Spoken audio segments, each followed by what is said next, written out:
The world of Teyvat is compromised, and the Heavenly Principles needs to die. I know you're probably thinking, whoa. What do you mean exactly? Well, don't worry, we'll get into all of that, because it's almost certain at this point that the Heavenly Principles, like we've seen in this game over and over again, has also been corrupted by the Abyss. So in this video, I mean to break down the endgame of Teyvat, what this means for Teyvat, and kind of explore the Abyss, the big sinister MacGuffin and anomaly within Teyvat. And if you look at the Heavenly Principles, the four shades, their actions throughout the entirety of the timeline leading up to the Cataclysm and the events in current game, it all makes so much more sense. But we gotta start from somewhere. What do we know about the Abyss? Just the Abyss itself. Because the Abyss acts as a phenomenon, like a malice if you will. It's not like a direct entity that means to kill your planet or world. It means to corrupt you from within, turn good people bad, turn powerful people dangerous. That is how it functions and what it does. And although we've seen its sinister characteristics, playing on the minds of people, turning them mad, it's also strategic and intelligent, whatever it is. Whether it's a malice, a phenomenon, a form of Honkai in the greater multiverse, we've seen just how it can play on your mind. A good example of this is Mawika during the boss battle, how the Abyss was trying to whittle her down mentally, even imitating the voices of different Pyro Archons in the past, taunting her. It truly is the greatest evil in Teyvat's entire timeline and has been responsible for everything that we know has happened. And that is just how evil it is. It doesn't just kill your world, attack you. It turns the people of that world and makes itself implode. It is quite literally like a virus. Now, because Teyvat is so dang isolated from all of the other worlds, which we know there are other worlds guaranteed in the world of Genshin, we just don't know about them yet, because we have a thing called Descenders and Visitors. But the people of Teyvat have referred to the Abyss as the Void Realm, one of the three main realms of Teyvat, alongside the Human Realm and the Light Realm. And here's the thing, a mysterious realm of endless darkness located both beyond and beneath Teyvat. We also know a lot of monsters and different beings have come from the Abyss, but there's also a lot of evidence to suggest that these monsters or entities aren't also evil either, but perhaps being contaminated coming from their world through the Abyss to Teyvat. Now, I know it's up for debate whether the Heavenly Principles is the sustainer of Heavenly Principles, or if the sustainer is just one of the shades, the shade of void or space perhaps. Regardless, it doesn't really matter, because we know that this darkish, reddish, blackish, cubic-like energy is associated with the Heavenly Principles within the last 500 years, referenced a lot in different cutscenes, the Heavenly Principles' wrath, especially against the Conrians, and we always just kind of assume that that's their power. That is the power of Celestia. We also seen this cubic-like energy when Mawika blasted through the false sky to reveal what's beyond Teyvat. But the thing about the Abyss is that it's not from Teyvat, it's outworldly. And that brings us to the world of Amphorius. Some of you know where I'm going with this, some of you maybe don't play Honkai Star Rail, but I'll give a very brief explanation. Honkai Star Rail is obviously a game where you travel from world to world. It's very intergalactic, on a much grander scale than Teyvat's isolated story. There are many worlds out there, but Amphorius is a world like Teyvat, isolated, where the people living within Amphorius have no idea of the eons and the outside worlds. And it's honestly very similar to Teyvat, an outsider, the main MC, which is us, going to this world to try to help it. Only in Honkai Star Rail, we got to witness and play through the other worlds before going to Amphorius. So it's almost like playing through Teyvat, but getting the outside perspective already. And once we get there, we learn that there's these omnipotent beings called Titans, 12 of them to be exact, that make up all of the known laws of the world. Time, death, earth, etc. But in this world's history, there is this phenomenon known as the Black Tide, or the Abyss. And when we see its essence, it's still this darkish, reddish, cubic energy, which is strange. And in this game, the Abyss is known as the water that dissolves souls, the darkness engulfing Amphorius. The Black Tide is responsible for Amphorius' near destruction.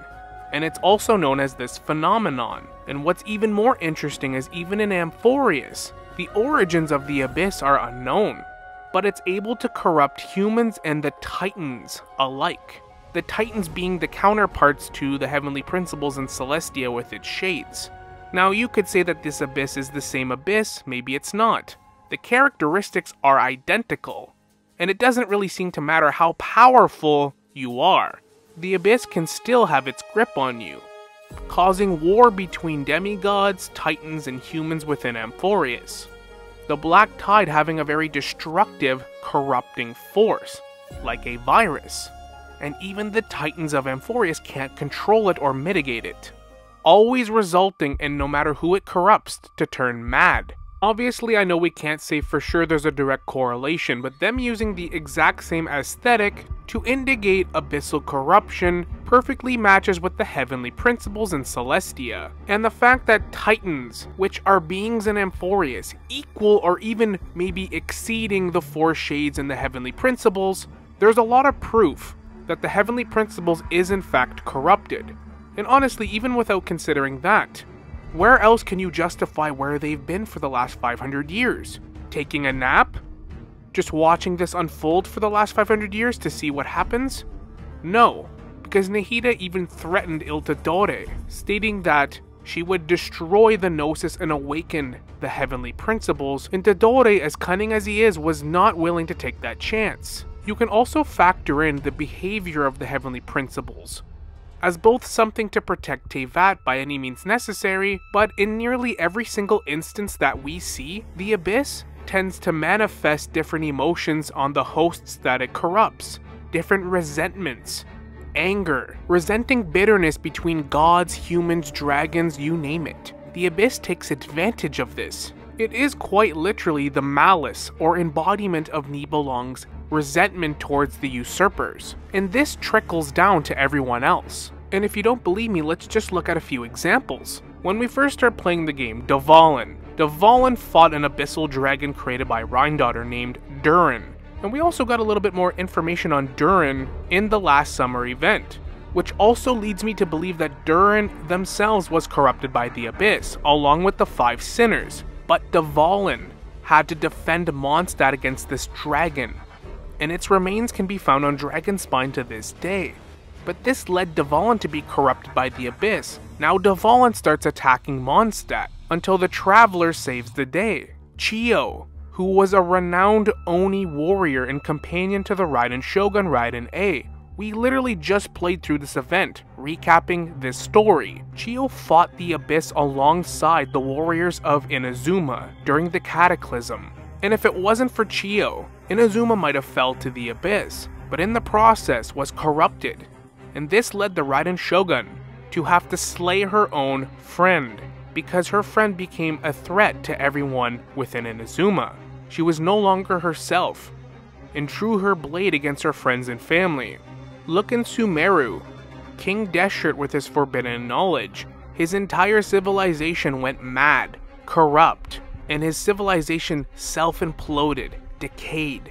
Nothing could be done. Ruka Devada had to quite literally sanction off the rainforest area with giant barricades to protect her lands. And this nearly led to Apep the Dendro Dragon succumbing to the corruption as well until Nahida stepped in. And that brings us to Natlan, and its Pyro Sovereign, corrupted by the madness in the Abyss, started attacking everyone in Natlan. The dragons, the humans, didn't matter, and laid waste to the ley lines. And now this is where we get into how the Abyss is intelligent. But let's not get ahead of ourselves. Laying waste to the ley lines is no accident. This is strategic.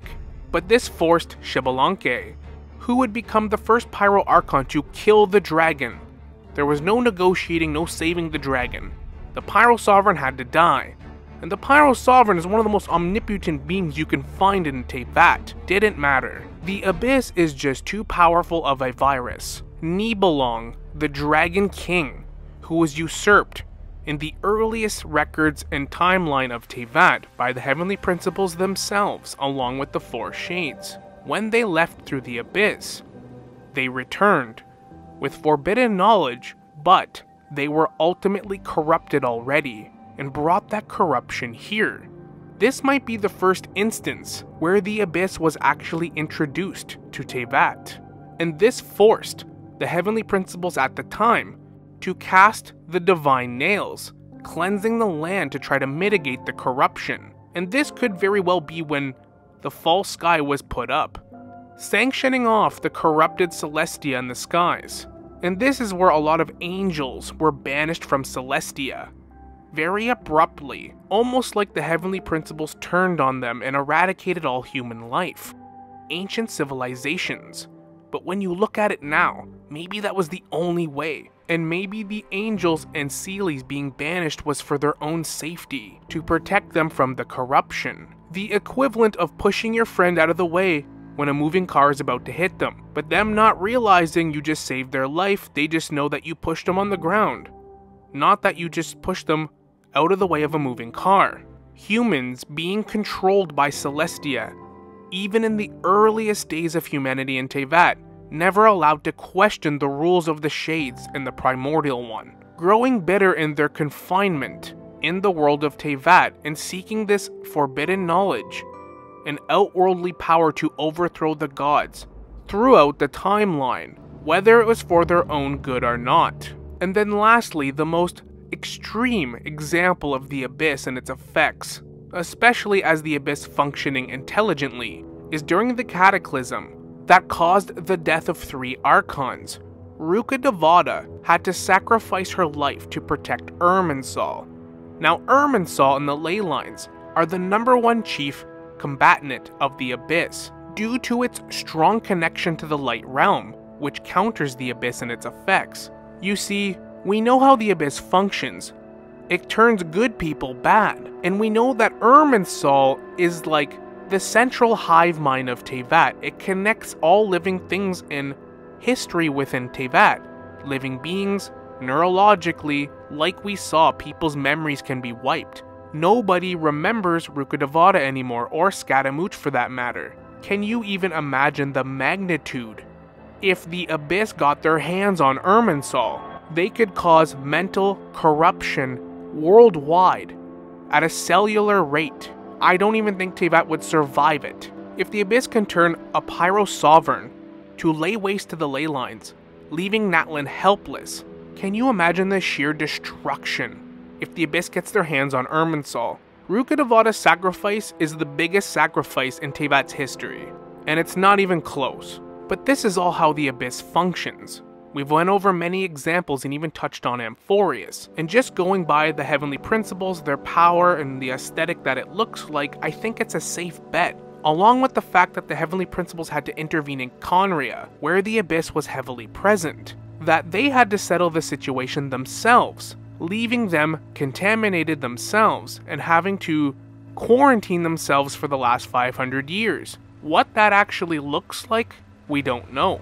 But it would put into perspective so many different things. The 4 Shades having to lay low, nobody seeing the heavenly principles for the last little while. Because if the heavenly principles becomes fully corrupt, what kind of power in Teyvat could stop them? I have to believe that the heavenly principles, although they have been treating humanity like their prisoners, doesn't want to eradicate Teyvat, wants to safeguard it. I mean, they came here for a reason, right? But can they truly be saved? The Fatui Harbingers don't seem to think so, and with collecting the remains of the 3rd Descender, it seems that they're fully aware of the false sky and the heavenly principles' corruption, needing to overthrow and seize authority from the gods. The 5 sinners of Conria are widely regarded to have abandoned and basically set up their people to perish. The 5 sinners are directly responsible for the Cataclysm, one of the worst events to ever happen in Teyvat. Is it safe to assume that the 5 sinners, dabbling with the Abyss and outworldly tech, different ruined technologies from other worlds, was also contaminated and self-imploded? Is that a possibility? Would that explain their lack of remorse for their own nation? People like the captain and his platoon absolutely suffered the consequences for the actions of a few. And if you want to talk about the captain and the immortality of the Conrians, why do you think Conrians cannot die? Why is it so important that they must be immortal? Now that is interesting. Could it be a form of punishment? Definitely. But even when the captain was trying to swindle the Shade of Death, the Shade of Death stated, "The curse of immortality must stand." Perhaps if Conrians are allowed to die and their bodies hit the dirt, maybe this really does spell the end for Teyvat. Maybe that corruption that Conrians carry, maybe Conrians have a certain amount of corruption or abyssal energy within them that, if they're allowed to die, can directly hit Irminsul and also spell the end for Teyvat.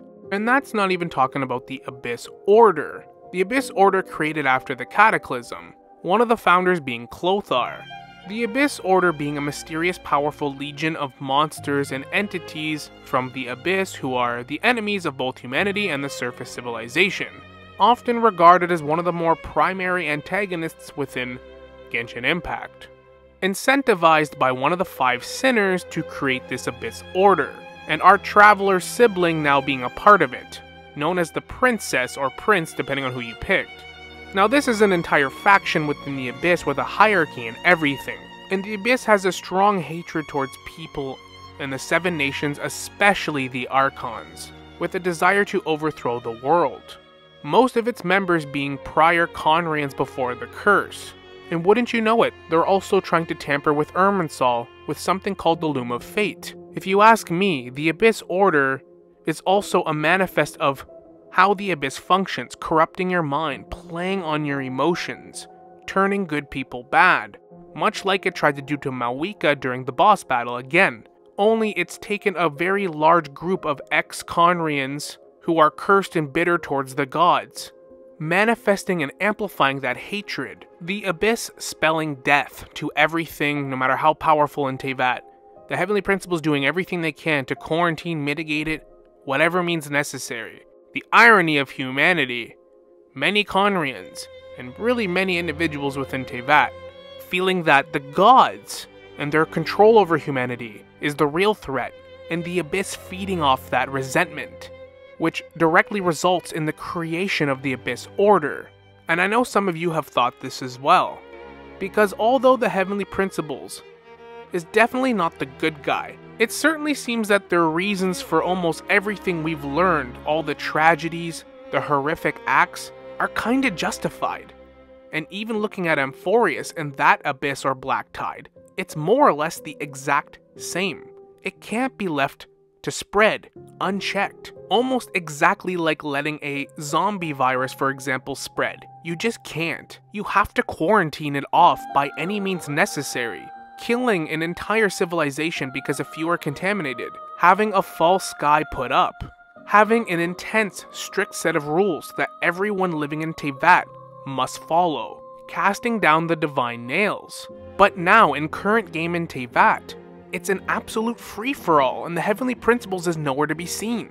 I think the Heavenly Principles right now is fighting for their life against the corruption, trying to mitigate it or purify themselves somehow, so that they are not a threat to their own world that they've now created. Hold on, purify. We've only ever seen one individual ever be able to purify abyssal energy. That's right, the Traveler, us. Somebody that was very specifically summoned to Teyvat from outside this world. Maybe the Heavenly Principles doesn't need to die after all, since all signs point towards them being corrupted already, having to deal with the corruption in the Abyss twice, once when Nibelung came, and the Cataclysm.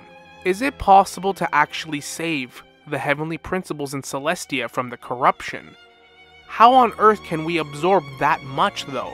Because as Teyvat stands right now, it's somehow found a way to mitigate the Abyss during different cataclysmic events.